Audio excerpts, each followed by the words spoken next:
ನಮಸ್ಕಾರ ವೀಕ್ಷಕರೇ. ವಿದ್ಯಾರ್ಥಿಗಳ ಹೆಸರಲ್ಲಿ ನಡೀತಾ ಇರೋ ಹೋರಾಟ 100ಕ್ಕೆ 100 ನಕಲಿ ಅನ್ನೋದು ಆಲ್ರೆಡಿ ಸಾಬೀತಾಗಿದೆ. ವಿಷಯ ಗೊತ್ತಿಲ್ಲದೆ ನಿಜ ಹೋರಾಟ ಅಂತ ಸಪೋರ್ಟ್ ಮಾಡಿದವರು ಈಗ ಹಿಂದಕ್ಕೆ ಹೆಜ್ಜೆ ಇಡ್ತಾ ಇದ್ದಾರೆ. ಪೂರ್ವಗ್ರಹ ಪೀಡಿತರು ಮಾತ್ರ ಬೆಂಬಲಿಸ್ತಾ ಇದ್ದಾರೆ. ಆದ್ರೆ ಈ ಅಸಲಿ ಅಥವಾ ನಕಲಿ ಅಂತ ಬರೀ ಬಾಯಲ್ಲಿ ಹೇಳಿದ್ರೆ ಸಾಕಾಗೋದಿಲ್ಲ. ಅದಕ್ಕೆ ಸೂಕ್ತ ಸಾಕ್ಷಿ ಹಾಗೂ ಆಧಾರಗಳನ್ನ ನೀಡಿದ್ರೆ ಆ ವಾದಕ್ಕೆ ಒಂದು ತೂಕ ಇರುತ್ತೆ. ಈಗ ಯಾವ ಕಾರಣಕ್ಕೆ ಜಿರಳೆಗಳ ಹೋರಾಟ ನಕಲಿ ಅನ್ನೋದಕ್ಕೆ ಸ್ಫೋಟಕ ಸಾಕ್ಷಿಗಳು ಸಿಗ್ತಾ ಇದೆ. ಹೋರಾಟಕ್ಕೆ ಪಾಕಿಸ್ತಾನ ಸೇರಿ ವಿದೇಶಗಳ ಲಿಂಕ್ ಇದೆ. ಈ ಹೋರಾಟಕ್ಕೆ ನಟ ನಟಿಯರು ಹಾಗೂ ನಟ ಭಯಂಕರರು ಸೇರ್ತಾ ಇರೋದಕ್ಕೂ ಪ್ರೂಫ್ ಸಿಕ್ಕಿದೆ. ಸೋನಂ ವಾಂಗ್ಚುಕ್ ಅಂತರ ಕಾಯ್ದುಕೊಳ್ಳೋದರ ಹಿಂದಿನ ರಹಸ್ಯ ರಿವೀಲ್ ಆಗ್ತಾ ಇದೆ.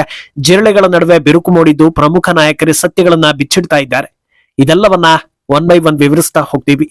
ಈ ವಿಡಿಯೋವನ್ನ ತಪ್ಪದೆ ಕೊನೆ ತನಕ ನೋಡಿ. ಅದಕ್ಕೂ ಮುನ್ನ ಮೀಡಿಯಾ ಮಾನ್ಸ್ಟರ್ ಚಾನೆಲ್ ಅನ್ನ ತಪ್ಪದೆ ಸಬ್ಸ್ಕ್ರೈಬ್ ಮಾಡಿ. ಎಸ್, ನಮಗೆ ನ್ಯಾಯ ಬೇಕು, ಅದಕ್ಕಾಗಿ ಬೀದಿಗಿಳಿದು ಹೋರಾಡೋದಕ್ಕೂ ನಾವು ಸಿದ್ಧ ಅಂತ ನಿರ್ಧರಿಸಿದ್ದ ವಿದ್ಯಾರ್ಥಿಗಳು ದೆಹಲಿಯ ಜಂತರ್ ಮಂತರ್ನಲ್ಲಿ ಹೋರಾಟವನ್ನ ಆರಂಭಿಸಿದ್ರು.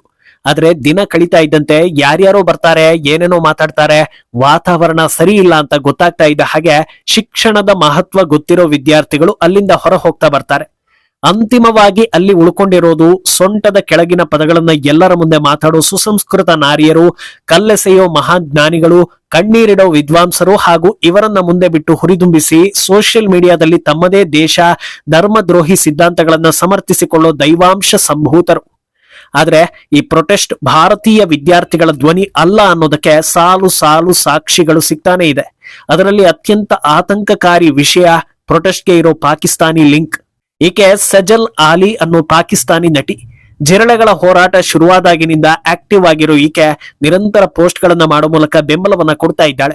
ಸೋನಂ ವಾಂಗ್ಚುಕ್ ಉಪವಾಸ ಕೂತಾಗಲಂತೂ ಈಕೆಯ ಆರ್ತನಾದ ಮುಗಿಲು ಮುಟ್ಟಿತ್ತು. ಈಗ ನರೇಂದ್ರ ಮೋದಿ ರಾಜೀನಾಮೆ ಕೊಡಬೇಕು ಅಂತ ಪಟ್ಟು ಬಿದ್ದಿದ್ದಾಳೆ. ಮೊದಲನೇದಾಗಿ ಇದು ಭಾರತದ ಆಂತರಿಕ ವಿಚಾರ. ಭಾರತೀಯರೇ ಯಾವುದು ಸರಿ ಯಾವುದು ತಪ್ಪು ಅಂತ ಯೋಚನೆ ಮಾಡಿ ನಿರ್ಧಾರವನ್ನ ಕೈಗೊಳ್ತಾ ಇದ್ದಾರೆ. ಅಂಥದ್ರಲ್ಲಿ ಕುಡಿಯೋದಕ್ಕೆ ನೀರಿಲ್ಲದ ದೇಶದವರೆಲ್ಲ ಈ ಲೆವೆಲ್ಗೆ ಇಂಟ್ರೆಸ್ಟ್ ತೋರಿಸ್ತಾರೆ ಅಂದ್ರೆ ಏನರ್ಥ? ನರೇಂದ್ರ ಮೋದಿ ಕೆಳಗಿಳಿಬೇಕು ಅಂದ್ರೆ ವಿದೇಶಿ ಕ್ರಿಮಿನಲ್ಗಳು ಹಾಗೂ ದೇಶದ ಒಳಗಿರೋ ಕ್ರಿಮಿನಲ್ಗಳು ತುದಿಗಾಲಲ್ಲಿ ನಿಂತು ಕಾಯ್ತಾ ಇರ್ತಾರೆ. ಅವರೆಲ್ಲರೂ ಒಕ್ಕೊರಲಿನಿಂದ ಬೆಂಬಲ ಕೊಡ್ತಾರೆ ಅಂದ್ರೆ ಇದು ವಿದ್ಯಾರ್ಥಿಗಳ ಹೋರಾಟ ಅಥವಾ ನೀಟ್ ಪರೀಕ್ಷೆಗೆ ತಯಾರಾಗ್ತಾ ಇರೋ ಭವಿಷ್ಯದ ವೈದ್ಯರ ಹೋರಾಟ ಅಂತ ಹೇಳೋದಕ್ಕೆ ಸಾಧ್ಯನಾ ಅನ್ನೋದು ಭಾರತೀಯರ ಪ್ರಶ್ನೆ. ಅಂದಹಾಗೆ ವಿದೇಶಿ ಲಿಂಕ್ ಇರೋದಕ್ಕೆ ಇದೊಂದೇ ಸಾಕ್ಷಿ ಅಲ್ಲ. ಬಾಂಗ್ಲಾದೇಶದ ವಿವಾದಿತ ಸಂಘಟನೆಯೊಂದರ ಬೆಂಬಲ ಕೂಡ ಸಿಕ್ಕಿದೆ. ಇದು ಊಹೆ ಅಥವಾ ಪ್ರಶ್ನಾರ್ಥಕ ಅಲ್ಲ. ಆ ಸಂಘಟನೆ ಅಫಿಷಿಯಲ್ ಲೆಟರ್ ಹೆಡ್ ಮೂಲಕ ಬೆಂಬಲ ಸೂಚಿಸಿದೆ.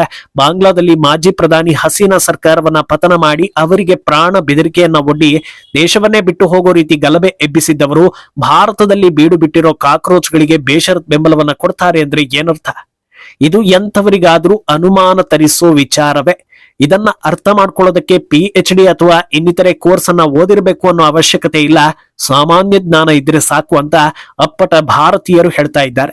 ಹಾಗೆ ಜಂತರ್ ಮಂತರ್ನಲ್ಲಿ ಪ್ರತಿಭಟನೆ ಮಾಡ್ತಾ ಇರುವವರಿಗೆ ಕತಾರ್ ಸೇರಿದಂತೆ ವಿದೇಶಗಳಿಂದ ಫುಡ್ ಆರ್ಡರ್ ಆಗ್ತಾ ಇದೆ ಅಂತ ಸಾಕಷ್ಟು ಡೆಲಿವರಿ ಬಾಯ್ಗಳು ಮಾಧ್ಯಮದ ಮುಂದೆಯೇ ಹೇಳ್ಕೊಂಡಿದ್ದಾರೆ. ನಮ್ಮ ದೇಶದಲ್ಲಿ ಬರ ನೆರೆ ಬಂದಾಗ ಸಹಾಯ ಮಾಡದವರೆಲ್ಲ ಈಗ ಓಡೋಡಿ ಬಂದು ಸಹಾಯ ಮಾಡ್ತಾ ಇರೋದು ಯಾಕೆ ಅನ್ನೋದು ಸಾಮಾನ್ಯ ಜ್ಞಾನ ಇರುವವರಲ್ಲಿ ಮಾತ್ರ ಮೂಡ್ತಾ ಇರೋ ಪ್ರಶ್ನೆ. ಇಷ್ಟೆಲ್ಲ ಕಣ್ಣಿಗೆ ಕಾಣೋ ಹಾಗೆ ಆಗಿದ್ರು ಯಾಕೆ ಕೆಲವರು ಭಾರಿ ಎಮೋಷನಲ್ ಆಗಿ ಓಡೋಡಿ ಬಂದು ಬೆಂಬಲ ಕೊಡ್ತಾ ಇದ್ದಾರೆ ಅನ್ನೋ ಗೊಂದಲ, ಆಶ್ಚರ್ಯ ಕೂಡ ಭಾರತೀಯರಿಗೆ ಇದೆ. ಅದರ ಹಿಂದಿನ ರಹಸ್ಯ ಕೂಡ ರಿವೀಲ್ ಆಗಿದೆ. ಕಳೆದ ಒಂದು ವಾರದಿಂದ ಬಾಲಿವುಡ್ ಸೇರಿದಂತೆ ಕನ್ನಡ ಸಿನಿಮಾ ಸೀರಿಯಲ್ ಫೀಲ್ಡ್ ನಲ್ಲೂ ಅಷ್ಟೊಂದು ಪಾಪ್ಯುಲರ್ ಅಲ್ಲದ ನಟ ನಟಿಯರೆಲ್ಲ CJP ಹೋರಾಟಕ್ಕೆ ಬೆಂಬಲ ಕೊಡ್ತಾ ಇದ್ದಾರೆ. ಅದಕ್ಕೆ ಕಾರಣ ವಿಪರೀತ ಫಂಡಿಂಗ್ ಅನ್ನೋ ಆರೋಪ ಬರ್ತಾ ಇದೆ. ಆಕಾಂಕ್ಷಾ ಪುರಿ ಅನ್ನೋ ನಟಿ ಈ ಬಗ್ಗೆ ಬಾಯಿ ಬಿಟ್ಟಿದ್ದು, ನನಗೂ ಕೂಡ CJPಗೆ ಬೆಂಬಲ ಕೊಡೋದಕ್ಕೆ ದೊಡ್ಡ ಆಫರ್ ಬಂದಿತ್ತು, ಒಂದು ರೀಲ್ ಮಾಡಿದ್ರು ಕೂಡ ಚೆನ್ನಾಗಿ ಪೇಮೆಂಟ್ ಮಾಡ್ತಾರೆ, ಅಷ್ಟೇ ಯಾಕೆ ಜಂತರ್ ಮಂತರ್ಗೆ ಬರೋದಕ್ಕೆ ನನಗೆ ಫ್ಲೈಟ್ ಟಿಕೆಟ್ ಕೂಡ ಆಫರ್ ಮಾಡಿದ್ರು. ಆದ್ರೆ ನಾನು ಒಪ್ಪಿಕೊಳ್ಳಲಿಲ್ಲ. ಯಾಕಂದ್ರೆ ವಿದ್ಯಾರ್ಥಿಗಳ ಹೋರಾಟ ನೈಜವಾಗಿದ್ರೆ ಓಕೆ, ಈ ರೀತಿ ಮಾರ್ಕೆಟಿಂಗ್ ಮಾಡಿ ಮಾಡೋದು ಸರಿಯಲ್ಲ. ತುಂಬಾ ಜನರಿಗೆ ಈ ರೀತಿ ಆಫರ್ಗಳು ಬಂದಿವೆ ಅನ್ನೋದನ್ನ ಹೇಳಿದ್ದಾರೆ. ಆಲ್ರೆಡಿ ಈ ಬಗ್ಗೆ ಜನಸಾಮಾನ್ಯರಿಗೆ ಅನುಮಾನ ಇತ್ತು. ಈಗ ಅದು ಇನ್ನೂ ಕ್ಲಿಯರ್ ಆಗಿ ಗೊತ್ತಾಗ್ತಾ ಇದೆ. ಒಂದು ವೇಳೆ ನಟ ನಟಿಯರಿಗೆ ಫಂಡಿಂಗ್ ಆಗೇ ಇಲ್ಲ, ವಿದ್ಯಾರ್ಥಿಗಳ ಮೇಲಿನ ಕಾಳಜಿಯಿಂದಲೇ ಬಂದಿದ್ದು ಅನ್ನೋ ಕಾನ್ಫಿಡೆನ್ಸ್ ಇದ್ರೆ ಸಂಬಂಧಪಟ್ಟ ಇಲಾಖೆಗಳಿಗೆ ಅಕೌಂಟ್ ಟ್ರಾನ್ಸಾಕ್ಷನ್ ಅನ್ನ ತೋರಿಸಿ ಸವಾಲ್ ಹಾಕಬಹುದು. ಆಗ ಜನರಿಗೂ ಒಂದು ಕ್ಲಾರಿಟಿ ಸಿಗುತ್ತೆ, ಇಂತಿಂತ ನಟ ನಟಿಯರು ಈ ಕೆಲಸವನ್ನ ದುಡ್ಡಿಗಾಗಿ ಮಾಡ್ತಾ ಇಲ್ಲ ಅಂತ. ಅಂದಹಾಗೆ ಇದು ಕೇವಲ ನಟ ನಟಿಯರಿಗೆ ಸೀಮಿತವಾಗಿಲ್ಲ. ಇತ್ತೀಚೆಗೆ ಇನ್ಸ್ಟಾಗ್ರಾಮ್ ಇನ್ಫ್ಲೂಯೆನ್ಸರ್ ಒಬ್ಬ ಒಂದು ವಿಡಿಯೋ ಮಾಡೋದಕ್ಕೆ 50,000 ಆಫರ್ ಬಂದಿತ್ತು ಅನ್ನೋ ಮೆಸೇಜ್ ಅನ್ನ ತೋರಿಸಿದ್ರು. ಇಷ್ಟು ದೊಡ್ಡ ಆಫರ್ ಬರುವಾಗ ಎಷ್ಟು ಜನರ ಬಳಿ ದೇಶ ಪ್ರೇಮ ಉಳಿಯುತ್ತೆ? ದೇಶ ಹೋದ್ರೆ ಹೋಯ್ತು, ಸಿಕ್ಕಾಗ ಮಿಸ್ ಮಾಡ್ಕೊಳ್ಬಾರ್ದು ಅಂತ ಯೋಚಿಸುವವರ ಸಂಖ್ಯೆ ನಮ್ಮಲ್ಲಿ ಕಮ್ಮಿ ಇದೆಯಾ ಅನ್ನೋದೇ ಜನರ ಪ್ರಶ್ನೆ. ಮತ್ತೊಂದು ಪ್ರಮುಖ ಸಾಕ್ಷಿ ಅಂದ್ರೆ ಅದು ವಿದ್ಯಾರ್ಥಿಗಳ ಹೋರಾಟ. ಸುಧಾರಣೆ ತರಿಸೋ ವಿಚಾರಗಳನ್ನ ಬಿಟ್ಟು ಆರ್ಟಿಕಲ್ 370 ಬಗ್ಗೆ ಮಾತಾಡೋದು, ಕಾಶ್ಮೀರ ಪ್ರತ್ಯೇಕ ಮಾಡೋ ಹೇಳಿಕೆಯನ್ನ ಕೊಡೋದು, ಹಿಂದೂ ಧರ್ಮದ ದೇವರುಗಳ ವಿರುದ್ಧ ಮಾತಾಡೋದು, ದೆಹಲಿ ಗಲಭೆಯ ಮಾಸ್ಟರ್ ಮೈಂಡ್ ಉಗ್ರ ಉಮರ್ ಖಾಲಿದ್ ಬಿಡುಗಡೆಗೆ ಘೋಷಣೆಯನ್ನ ಹಾಕೋದು ಯಾಕೆ ಅನ್ನೋದು ಜನರಿಗೆ ಅರ್ಥವಾಗದ ವಿಷಯ. ಈಗಲೂ ಕೂಡ ನಿಮ್ಮ ಸುತ್ತಮುತ್ತ ಸಿಜೆಪಿಗೆ ಹಾಗೂ ಮೋದಿ ವಿರುದ್ಧ ಮಾತಾಡ್ತಾ ಇರುವವರಲ್ಲಿ ಇದೊಂದು ಪ್ರಶ್ನೆಯನ್ನ ಕೇಳಿ ಉತ್ತರ ಸಿಗುತ್ತಾ ಅನ್ನೋದನ್ನ ಕಂಡುಕೊಳ್ಳಿ. ಯಾಕಂದ್ರೆ ಇದೆಲ್ಲ ಆಗಿರೋದಕ್ಕೆ ವಿಡಿಯೋ ಸಾಕ್ಷಿಗಳೇ ಇದ್ರು ಈ ಬಗ್ಗೆ ಪ್ರಶ್ನೆ ಕೇಳಿದರೆ ಯಾರೂ ಕೂಡ ಬಾಯಿ ಬಿಡ್ತಾ ಇಲ್ಲ.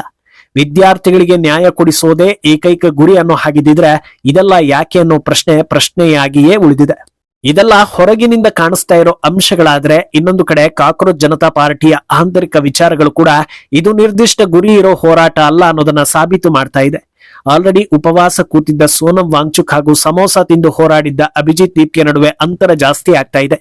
ಕೇಂದ್ರ ನಾಯಕರ ಭೇಟಿ ಬಳಿಕ ಉಪವಾಸ ಸತ್ಯಾಗ್ರಹವನ್ನ ಅಂತ್ಯಗೊಳಿಸಿರೋ ಸೋನಂ ವಾಂಗ್ಚುಕ್ ತಮ್ಮ ಬೇಡಿಕೆಗಳಿಗೆ ಸರ್ಕಾರ ಒಪ್ಪಿಕೊಂಡಿದೆ. ಎಜುಕೇಶನ್ ಮಿನಿಸ್ಟರ್ ರಾಜೀನಾಮೆಗೆ ಒತ್ತಾಯಿಸಿ ಹೋರಾಡುವುದು ಸರಿಯಲ್ಲ, ನೈತಿಕ ಹೊಣೆ ಹೊತ್ತು ಅವರೇ ರಾಜೀನಾಮೆ ಕೊಡಬೇಕಿತ್ತು, ಕೊಡ್ಲಿಲ್ಲ ಅಂದ್ರೆ ಅದು ಸರ್ಕಾರಕ್ಕೆ ನೆಗೆಟಿವ್ ಎಫೆಕ್ಟ್ ಕೊಡುತ್ತೆ ಅಂತ ಹೇಳಿದ್ರು. ಆದ್ರೆ ಅಭಿಜಿತ್ ದೀಪ್ಗೆ ಮಾತ್ರ ನಾವು ಧರ್ಮೇಂದ್ರ ಪ್ರಧಾನ್ ರಾಜೀನಾಮೆ ಕೊಡೋ ತನಕ ಪ್ರೊಟೆಸ್ಟ್ ಅನ್ನ ನಿಲ್ಲಿಸೋದೇ ಇಲ್ಲ ಅಂತ ಪಟ್ಟು ಬಿದ್ದಿದ್ದಾನೆ. ಇದು ಜಿರಳೆಗಳು ವಿಭಜನೆಯಾಗ್ತಾ ಇರುವುದರ ಸಿಗ್ನಲ್ ಕೊಡ್ತಾ ಇದೆ. ಇನ್ನೊಂದು ಕಡೆ ಆಲ್ರೆಡಿ ಜಿರಳೆ ಪಕ್ಷದಿಂದ ದೂರ ಆಗಿರೋ ವಿಜಯ್ ದಾಹಿಯಾ ಕೂಡ ಸಾಕಷ್ಟು ಸತ್ಯಗಳನ್ನ ಬಿಚ್ಚಿಡ್ತಾ ಇದ್ದಾನೆ. ತಮ್ಮನ್ನ ಮಾತ್ರ ಬರ್ಗರ್ ತಿಂತಿದ್ದಾನೆ ಅನ್ನೋ ಕಾರಣಕ್ಕೆ ಎಲ್ಲರೂ ಟಾರ್ಗೆಟ್ ಮಾಡಿದ್ರು. ಆದ್ರೆ ಈ ಪ್ರೊಟೆಸ್ಟ್ ಬಗ್ಗೆ ಖುದ್ದು ದೀಪ್ಗೆಗೆ ಬದ್ಧತೆ ಇರಲಿಲ್ಲ ಅನ್ನೋದನ್ನ ದಾಹಿಯಾ ದೂರಿದ್ದಾನೆ. ಅವರಿಬ್ಬರ ನಡುವಿನ ವಾಟ್ಸ್ಆಪ್ ಚಾಟ್ ನ ಸ್ಕ್ರೀನ್ ಶಾಟ್ ಅನ್ನ ತೋರಿಸಿ ಸೋನಂ ಉಪವಾಸ ಕೂತಾಗ ಈತ ಪ್ರತಿದಿನ ನಾನ್ ವೆಜ್ ತಿಂದು ಎಂಜಾಯ್ ಮಾಡ್ತಾ ಇದ್ದ ಅನ್ನೋದನ್ನ ತೋರಿಸಿದ್ದಾನೆ. ಖುದ್ದು ದಾಹಿಯಾ ಅಭಿಜಿತ್ ಹಾಗೂ ಆತನ ಆಪ್ತರಿಗಾಗಿ 1 ಲಕ್ಷ ಮೌಲ್ಯದ ಆಹಾರವನ್ನ ತಂದು ಕೊಟ್ಟಿರೋದಾಗಿ ಹೇಳಿದ್ದಾನೆ. ಯಾಕೆ ಎಲ್ಲವನ್ನು ಬೇರೆಯವರ ಹತ್ತಿರ ತರಿಸೋದು ಅಂತ ಕೇಳಿದ್ರೆ, ನಾನು ಹೊರಗಡೆ ಹೋಗಿ ತಂದ್ರೆ ನನ್ನ ಪೊಲಿಟಿಕಲ್ ಇಮೇಜ್ಗೆ ಡ್ಯಾಮೇಜ್ ಆಗುತ್ತೆ, ಆದ್ರಿಂದ ಬೇರೆಯವರು ತರೋದೇ ಸೂಕ್ತ ಅಂತ ಹೇಳ್ತಾ ಇದ್ದ ಅನ್ನೋ ಆರೋಪವನ್ನ ದಾಹಿಯಾ ಮಾಡಿದ್ದಾನೆ. ಅಲ್ಲಿಗೆ ಅಭಿಜಿತ್ ದೀಪ್ಗೆ ಗ್ರ್ಯಾಂಡ್ ರಾಜಕೀಯ ಎಂಟ್ರಿಗೆ ಕಲ್ಲು ಹೊಡೆಯೋದಕ್ಕೆ ಯುವಕರು, ಸೊಂಟದ ಕೆಳಗಿನ ವಿಚಾರಗಳನ್ನ ಮಾತಾಡೋ ಹುಡುಗಿಯರು, ಇವರಿಗಾಗಿ ಕಣ್ಣೀರು ಹಾಕೋ ಸುಸಂಸ್ಕೃತ ಟೀಚರ್ ಅಮ್ಮಂದಿರನ್ನ ಒಗ್ಗೂಡಿಸ್ತಾ ಇದ್ದಾರಾ ಅನ್ನೋ ಪ್ರಶ್ನೆ ಹುಟ್ಟಿದೆ. ಒಂದಂತೂ ಸತ್ಯ, ನಿಜವಾದ ಭಾರತೀಯ ವ್ಯಕ್ತಿಗತವಾಗಿ ಅಥವಾ ಪಕ್ಷದ ಆಧಾರದಲ್ಲಿ ಇಂಥವರೇ ಅಧಿಕಾರದಲ್ಲಿ ಇರಬೇಕು ಅಂತ ಬಯಸೋದಿಲ್ಲ. ಜನರು ಹೇಳೋದು ಆಡಳಿತ ನಡೆಸೋದಕ್ಕೆ ಬರುವವರಿಗೆ ಅರ್ಹತೆ ಇರಬೇಕು, ದೇಶ ಪ್ರೇಮ ಇರಬೇಕು, ಈ ಮಣ್ಣಿನ ಸಂಸ್ಕೃತಿ ಉಳಿಸೋ ಮನಸ್ಥಿತಿ ಇರಬೇಕು, ಯಾವ ಪರಿಸ್ಥಿತಿಯಲ್ಲೂ ದೇಶವನ್ನ ಬಿಟ್ಟುಕೊಡೋ ಕ್ರಿಮಿನಲ್ಗಳಾಗಿರಬಾರ್ದು ಅಂತ. ಈ ಮಾನದಂಡ ಇಲ್ಲದೆ ಇದ್ರೆ ಅದೆಷ್ಟೇ ಬೊಬ್ಬೆ ಹೊಡೆದ್ರು ಜಿರಳೆ ತಿಗಳೆ ಸೊಳ್ಳೆಗಳಾಗ್ಬೋದು ಹೊರತು ಅಧಿಕಾರ ಹಿಡಿಯೋದಕ್ಕೆ ಸಾಧ್ಯವಿಲ್ಲ. ಮುಂದೇನಾಗುತ್ತೆ ಅನ್ನೋದನ್ನ ಕಾದು ನೋಡ್ಬೇಕು. ಈ ಬಗ್ಗೆ ನಿಮ್ಮ ಅಭಿಪ್ರಾಯವನ್ನ ತಪ್ಪದೆ ಕಮೆಂಟ್ ಮೂಲಕ ತಿಳಿಸಿ.